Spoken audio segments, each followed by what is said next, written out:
abakunzi bacu ba Iwacu Connect nongeye kubasuhuza ngira ngo nk'uko ushize twari twabiganiriyeho nasohoye ikiganiro mbabwira ku bijyanye n'imishinga 5 ushobora kuba watangiza hano mu Rwanda ku gishoro gitoya kandi noneho ukaba wabona umusaruro uhagije cyangwa se wenda umusaruro mwiza. Iyo mishinga rero nyuma yuko tuyiganiriyeho abantu benshi bahise bambaza bati se Amoni ibi bintu bishoboka bite? Ese ibi bintu watugira inama mu buhe buryo? Barambwira bati turashaka uzadufashe tubisobanukirwe neza uburyo ki iyo mishinga ishobora gutangira. Uyu munsi rero nabazaniye gahunda yo kuvuga ngo reka masobanurire nibura wenda imwe muri iyo mishinga ibiri nzagenda masobanura n'abahaye 5 reka mpere ku wa mbere n'uwa kabiri noneho nihe ku kigero gitoya cy'ibihumbi 100 byonyine ushobora gutangiza haba kuri iyo mishinga 2 waba ari uw'inkwavu waba ari n'uwo guhinga ibihumbi. Iyo mishinga 2 tugiye kuyidevelopa mbereke ibikenewe mbereke uburyo yakunguka duhereye ku gishoro cy'ibihumbi 100 byonyine. Hanyuma rero ubwo ikindi nuko nababwira nuko turahari kugira ngo dufatanye ibyo bihumbi 100 tubibyaza umusaruro. Hanyuma turaza kurebera hamwe uwagira impungenge yambaza akanyandikira muri comment cyangwa se wenda akanyandikira mu gikari nk'uko musanzwe mubimenya, ikaramu n'urupapuro cyangwa n'agakayi. Hanyuma twige biri serious, ntabwo ari ibintu byo gupapira. Yewe tuzajya twigana umushinga tuwunonosore hanyuma buri wese yifatira umwanzuro ku giti cye. Icyo tuzajya dukora niba ukeneye assistance inyuma dushobora kuba twafatanya aba nagufasha mu gukora umushinga wagutse uhisumbuyeho igihe ukeneye gukora umushinga wagutse. Ubwo rero kurikira hanyuma dukomeze dufatanye mu kwiyubaka. Niyo ntego ya Iwacu Connect.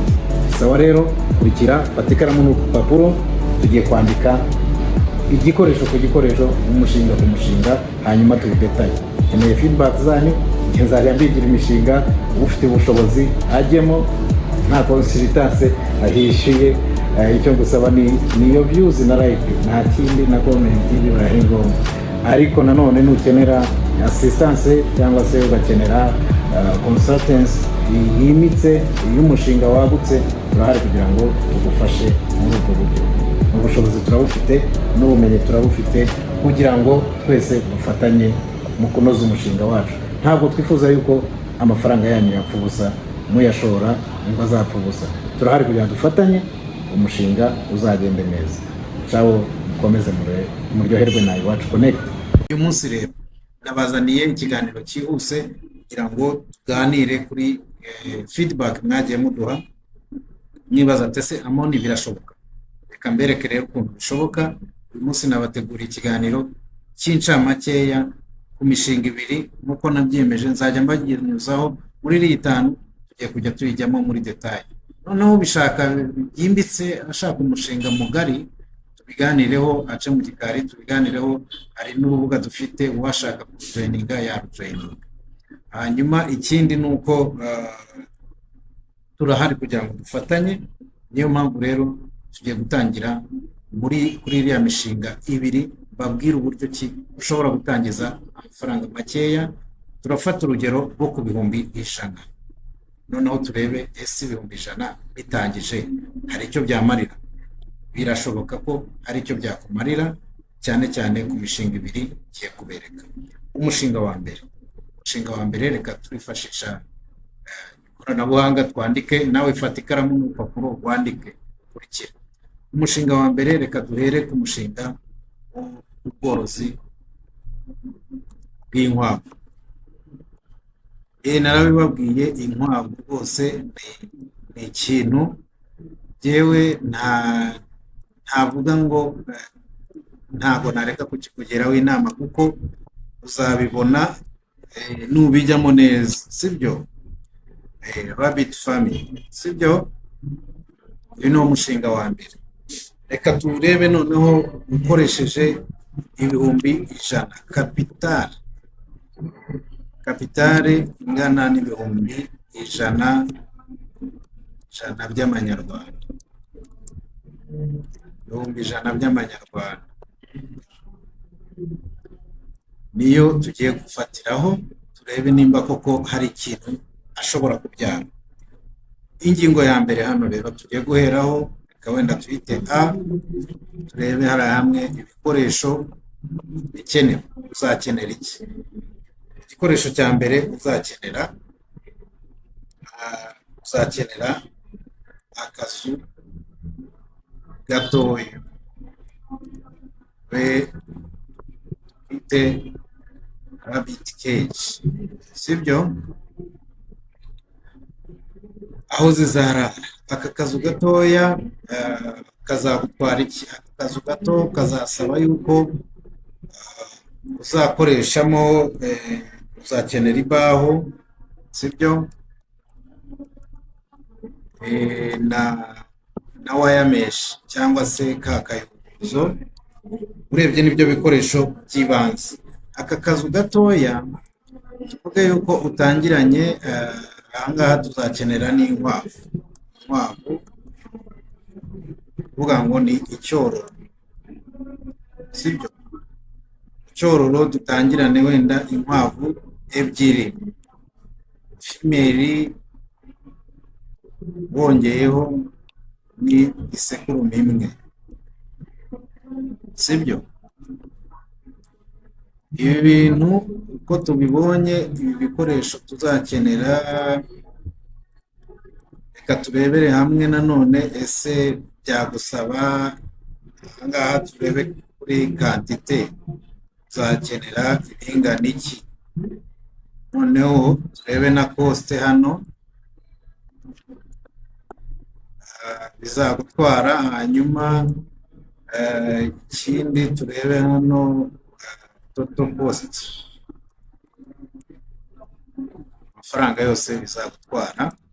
Hanyuma ahangaha turaza kureberaho inyungu, sibyo? Murakurikiye? Tujyanirane ntihagire usigara. Rabbit cage, twavuze yuko tuzakenera inkwavu 3. Urukwavu rumwe rw'icyororo rwiza ruzagutwara ibihumbi 15. Hanyuma total cost reka dushyiremo formule, hanyuma turebe ngo byagutwara angahe.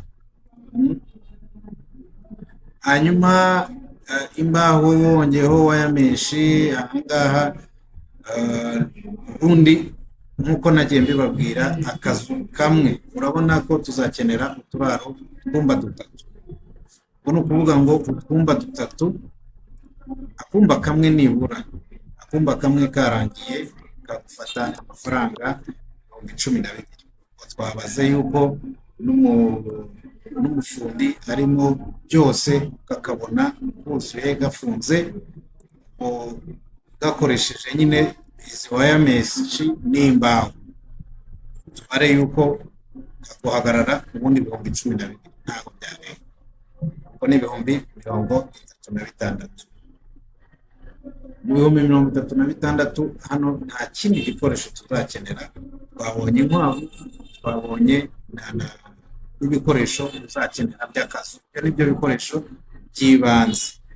Ubu ni ukuvuga ngo ahangaha subtoto ya mbere izangana ibi 36 twongeyeho 45. Noneho hano reka turebe difference. Tufata bya bihumbi byacu 100, kongeremo hano korone hano ya kapitale, babonye ko ari 100,000. Kapitale yacu 100,000 twabariye. Izi ni expenses, ni ukuvuga ngo expenses zakozwe 81. Hanyuma muri 81 tuvuge yuko ahangaha tuzakenera, ushobora gukenera pellet. kubera ko imbaho twazibariye na nuza na waya meshi twabibariye, reka tubisimbuze peleti ko utangiranye na peleti nkeya ziringaniye. Inkwavu ni nkeya, ni inkwavu 3, reka dutangize ibiro 10. Ikiro kigura 700. Hano tuzabona 7,000 nkuko nabibabwiye. Ntabwo inkwavu zirya peleti nyinshi cyane yuko zishobora no kurya ibyatsi gusa ugatangiza ibyatsi. Noneho reka turebe balance rero. Ahangaha turahita tubona yuko dusigarana balance y'ibihumbi 100 ukuyemo 88 kangana n'ibihumbi 12 bya balance dusigaranye. Umushinga wacu twawutangiza ibihumbi 88. So reka turebe rero intambwe ya kabiri. Yari intambwe ya mbere y'ibikoresho, reka turebe intambwe ya kabiri. Hasabwa iki? Intambwe ya kabiri ni uguhitamo icyororo cyiza. Aha narabibabwiye, iyo ugiye guhitamo icyororo cyiza ureba umworozi wizewe, umworozi ubihugukiye, uburyo akurikirana inkwavu ze, akaba ataguha inkwavu z'amacudane cyangwa se ngo aguhe icyororo kitaguha umusaruro mu gihe gikwiye. Ubwo rero uzahitamo umworozi, ugenda uhitemo urukwavu rwiza udafite uburwayi. Utaha nzabereka muri akavideo kazakurikira uburyo ushobora guhitamo urukwavu neza, ukareba ko rutarwaye ubunono, ukareba ko rutarwaye mu matwi, ukareba ko amaso yarwo ameze neza, mbese ukabanza ugakora physical checking, ukareba nimba koko rumeze neza. N'umworozi rero iyo ari umworozi wabigize umwuga, wagiyeho ubisobanukiwe, aragufasha kubona icyororo cyiza. Ikindi cya gatatu, nyuma yo guhitamo icyororo cyiza, ubwo no kuguza amashashi 15 agiye guhita yiba. Urukwavu narabibabwiye, kwima iyo rumaze kwima ruhaka igihe cy'ukwezi, iminsi 30 cyangwa se 28. Icyo gihe muri ya minsi bitaruguha abana. Reka rero tuzarebe icyiciro cya gatatu kijyanye n'inyungu. Ese inyungu uzayibona gute? Inyungu bishatse kuvuga iki? Twatangije inkwavu ebyiri z'ingore, sibyo? Inkwavu ebyiri z'ingore, sibyo? Izi ngizi duhise tuzibangurira. Nituzibangurira nkuko nabibabwiye, nyuma y'ukwezi buri rukwavu nibura ndimo ndagenda mbarira ku biciro byo hasi, ku cyiciro cya nyuma bishoboka, nibura ruraguha utwana 6, sibyo? Ruguha utwana 6, twabonye yuko dufite inkwavu 2, ubwo tuzaba dufite utwana 12, sibyo? Utwana 12 mu gihe kingana gute? Mu gihe cy'ukwezi kumwe utwana tuzaba tuvutse. Turere amezi 2 tuzaba tumaze kuba dukuru. Nitumara kuba dukuru, ikizahita gikurikiraho nuko mu mezi 2 ushobora kugurisha cyangwa se ukagura ubworozi bwawe, sibyo? Tuvuge ko rero niwagura, narababwiye yuko urukwavu nibura ushobora kubyara inshuro 6 mu gihe cy'umwaka. Inshuro 6 mu gihe cy'umwaka. Ni ukuvuga ngo tuzafata za zindi 12 zivutse inshuro imwe, tukube 6, sibyo? Tukube inshuro 6. Nitukuba 6, ni imibare yoroshye, nta kubabesha kuri mwe. Zizaba ari inkwavu 72, sibyo? Inkwavu 72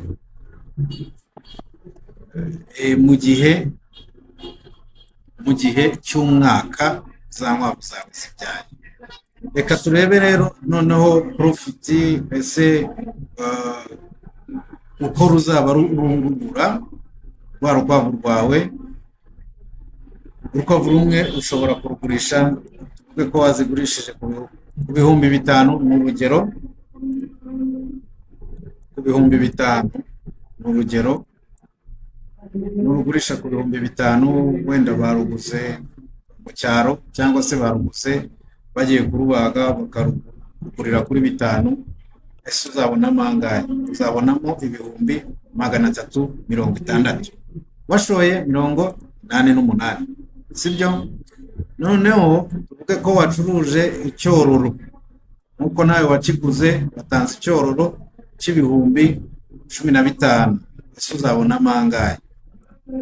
Ni imibare yoroshye rwose, nawe wicare mu rugo uyikarike. Kuvuga ngo total income yacu igihe cy'umwaka izaba ari aya mafaranga ibihumbi 360 igihe wagurishije kuri 5, cyangwa se 1,080,000 mu gihe wagurishije nawe icyororo. Ubwo rero kugira ngo murabibona imibare uko twayimanutse nta kubeshya kurimo. Ibyo nababwiye bikenewe inkwavu cyororo, inkwavu 3 45,000, twabaze pereti za 7, twabaze nanone akazu gatoya ibihumbi 12, akaryango kamwe gashobora kuba kagufi, tukaba dutangiranye igishoro cy'ibihumbi 88. Ibi rero ni ibintu bishoboka, nta kubeshya kurimo, nta n'iki.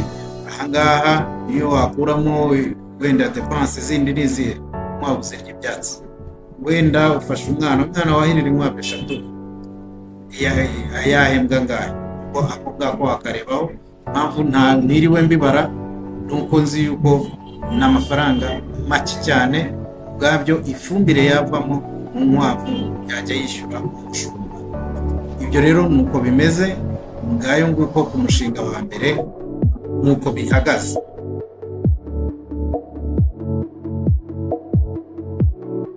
Reka turebe ku mushinga wa kabiri ujyanye n'amashu cultivation,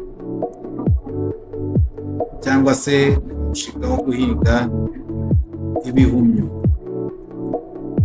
Uyu mushinga nawo tugarutseho turebe ibikoresho uzakenera. Ese nzakenera ibihe bikoresho mu mushinga? Ni ibintu byoroshye rwose bigaragarira buri wese. Icya mbere ni imigina uzakenera.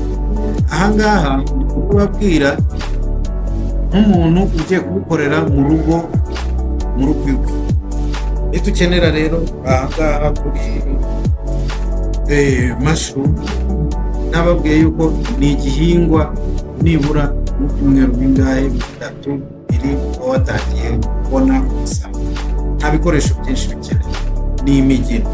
Reka turebe no kuyubakira, wenda ko reka tukita kavure, narabiberetse akantu ushobora kubakiramo imigina mu buryo cyo gutunganya umurima. Reka tukite gutunganya umurima. Ahangaha mu gutunganya umurima icyo uzakenera, ariko muracyakurikiye muri kwandika, tugeze ku mushinga wa kabiri. Ubwo rero mwandike utuntu nagiye nandika, noneho uzabikore n'ibyangu uzanyomoza umbwira uti Hamoni waratubeshyera. Kandi nanone bikunda uzaze muri komenti uti ya nama watugiriye yari inyamibwa. Aha ntabwo ndi butinde kuko biroroshye. Akavure cyangwa se akarima kacu kazakenera n'imbaho ni 6 kazakenera. Uzagere peri metero enye, rwaho rugura 2,500. Sinzi aho ngaho utuye uko rugura, ariko jyewe aho ntuye rugura 2,500. 6 ni 15,000. Dukenere madriye inturusu,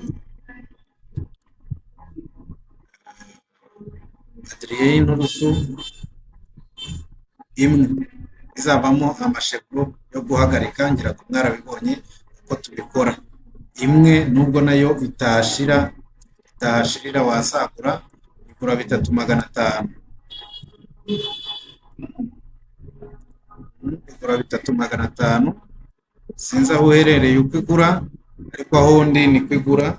Hanyuma ukazakenera ishashi nk'uko nabiberetse, ariko ahangaha iyo utari bugerekeho utu etaje twinshi ishashi ntabwo iba ari ngombwa. Ahangaha uzakenera metero ebyiri za metero eshatu, metero ni 500 za 4,500 n'imisumari ya 500, sibyo? Duhuze n'ibihumbi 5. Ibihumbi 5. So ahangaha expenses ni ibihumbi 23. Reka tuvuge ko watangiranye imigina 100, umugina ukaba wakugezeho kuri 700. Niko igura henshi, ariko hari naho ushobora kubona kuri 500, hari naho ushobora kubona kuri 800. Byose biterwa n'ahantu herereye, ariko twakurangira tukaguha imigina ya makeya. Reka turebe total expenses noneho ayo wadepanshije yose azaba angana gute. Reka turebe total ya mafaranga. Turebe, turacyari kumwe, kurikira rwose ntumbye utaza gucikanwa. Total yacu ibaye ibihumbi 93, ibihumbi 93,500, sibyo? Nta kindi turi bukenere hano. Tumaze kubaka inuza, twayibonye, nta kindi tugiye guhinga imigina yacu. Etape ya kabiri ni uguhinga imigina. Nitujya guhinga imigina, ya migina yacu 100 turayiteye, nta kindi gusa ni ukuvomera. Amara kuvomera nyuma y'iminsi 15 rwose ukaba watangiye gusarura ibihingwa byawe. Isoko rero abajya bavuga ngo ese isoko riraboneka? Yihinge uzambaze ngo mone turangira isoko. Amasoko arahari. Ushobora kuba uri mu cyaro wenda ukavuga ngo ntababirya, ariko iyo washakishije hirya mu mijyi kwegereye, haba ari Kigali, haba ari Butare, haba ari hehe, amasoko rwose araboneka. Ahubwo icyambere kiba gishoboka ni ukwiyorganiza, abantu bakishyira hamwe, hanyuma bakagira icyo bakora. Hanyuma rero iyo bya bihumyo narabibabwiye, bisaba icyumba gituje, ukamenya ngo umwuka uhagije urahari, ukamenya ngo ikindi ni uko wirinda yuko hazamo ubushyuhe bwinshi, ukavomera nibura 2 ku munsi, ugacungana n'itaka yuko ridakonja nako ridashyuha ngo rikakare, ahubwo hagahoramo ubukonje. So nta kindi rero biba bisaba usibye isuku gusa. Ubwo ni ukuvuga ngo ahangaha twasigaranye balance. Balance yacu izangana gute? Izangana na bya bihumbi 100 byacu bya capital. Capital yacu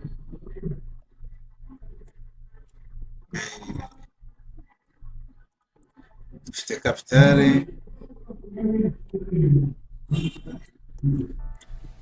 yacu ibihumbi 100.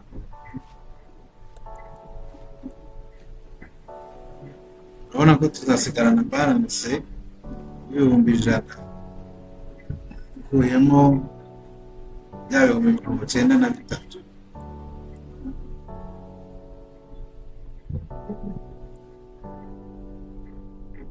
Tukuremo bya bihumbi 93.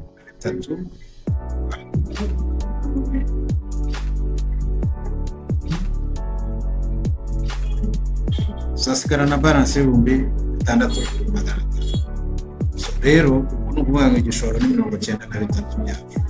Noneho reka turebe rero ya inyungu izava he. Ni ukuvuga ngo tubare ko umukino umwe ushobora kugiye kuguha wenda, ariko muri kubibona neza, umukino umwe tubare ko uguhaye 0.5 kg kuri inshuro wezi, kandi nibura ushobora kwera nibura cycle eshatu muri cya gihe cy'amezi 3 mu gihe ushobora kubana. Muri rusange imigina 100 urumva izaguha ibiro bingahe mu gihe cy'amezi 3? Ni imigina 100, ni imigina 100, imigina 100 twatangiriyeho. 100 iri hano tugiye gukuba na 0.5 kilogram, sibyo? Ukabona ibiro 50. Ahangaha ni kuri cycle imwe. Noneho rero mu gihe cy'umwaka, cycle y'amezi 3, ubwo murumva mu gihe cy'umwaka bizaba bya biro 50 byo kuri cycle imwe. Ntabwo twatangire ku migina 100 gusa, tuzafata ya biro 50 kuri cycle imwe. Urabizi yuko ubwo umwaka uzagira cycle enye, bizaba ari ibiro 200 by'ibihumbi kilograms uzasanga, sibyo? Ibiro 200 ntabwo nzi iwanyu ko kilo kigura, ariko ahenshi ikilo kigura ibihumbi 2 niko kigura, cyangwa se 2,500. Hari naho kigura 3. Rero reka turebe ya mafaranga y'inyungu azaba arangaye. Ibya biro 200 tukubye ibihumbi 2 bikaba bya bihumbi 400 ku migina 100 gusa. Ungutse ibihumbi nta zindi poste bizagusaba, ntazo kongera gusa. Ungutse ibihumbi 400, nta n'umukozi washyiramo, nta n'umuzamu. Ungutse ibihumbi 400 bashoye 93. Urabona ko rero ya mishinga yacu nta kibazo rwose. Imishinga ikora bitewe nawe uri, ntabwo watinya gutangira ube wakora ubworozi bwawe cyangwa se ubuhinzi. Kugira ngo murabibona aho tubikarikiririye, ni ibintu bishoboka. Nawe rero wisigara utangira rwose. Turi kumwe rero, Watch Connect, stay tuned. Ntimwibagirwe kuduha like and share, hanyuma dukomeze tworore ikinyamwuga. Nyandikira muri comment tubwire icyo twazakugeraho ubutaha, ndetse cyadufasha, cyatugirira akamaro. Turi kumwe rero, Imana ibahe umugisha, muhahe, muronke kandi mugwize. Hanyuma rero tukimara kubona details z'iyi mishinga, wowe uratekereza iki? Wowe urateganya iki? Nimba ushobora kuba watangira kuri amafaranga, birashoboka. Niba ushaka kandi nanone byagutse, nabyo turahari kugira ngo dufatanye. Stay tuned na Iwacu Connect. Ikibazo cyose wagira, turahari kugira ngo dufatanye, hanyuma ibindi nabyo tugende twiteza imbere binyuze mu buhinzi n'ubworozi. Hanyuma rero mwari kumwe na Amoni Mwumva Neza, ubagezaho ibiganiro bigiye bitandukanye. Abakunze kumbaza ngo dukorera he? Dukorera i Butare, i Huye, ariko hariho hose mu gihugu byaroroshye. Igihugu cyacu ni nyabagendwa, aho waba uri hose dushobora serivisi zacu zakugeraho.